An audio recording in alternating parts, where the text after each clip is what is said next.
The scenario is we have reached our belay, been presented with two excellent anchors, and therefore have decided to build a direct belay. Taking a 120 centimeter Dyneema sling, we feed it through both carabiners, making sure to close the gates. Identifying where the sling join is located and move this up to one of the carabiners out of the way, making sure that it does not interfere with our sling setup.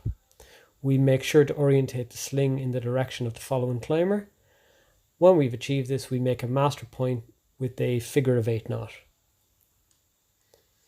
We then attach a carabiner to our master point, take our rope coming from our harness and clove hitch this to the carabiner. It is important the rope is under tension when we are in a preferred belaying position, therefore we may have to adjust the rope via the clove hitch. When we have this done, we are now attached to an equalised and independent anchor system. At this point we shout safe and the belayer below will take us off belay.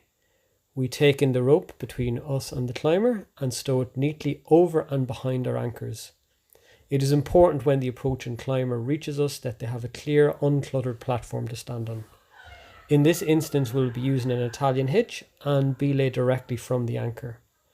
The most essential element of belaying an Italian hitch is that we understand that the brake hand can never leave the dead rope. With a bit of practice, one can achieve a nice fluid motion of pulling rope through the hitch with the brake hand while simultaneously feeding with the guide hand.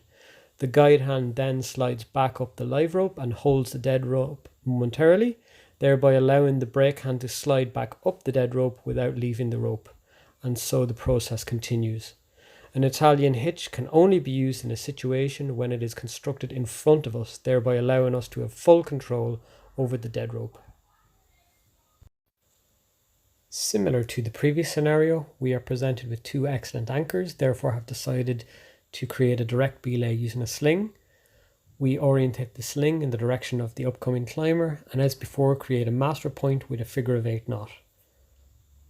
Attaching a carabiner to our master point and attaching the rope from our harness to this with a clove hitch.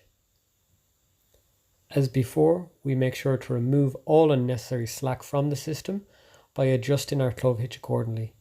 We have taken into consideration when constructing the belay the ABC rule, and everything is lined up nicely. The anchor has been equalised and independent. We can now shout safe and our belayer below will take us off belay.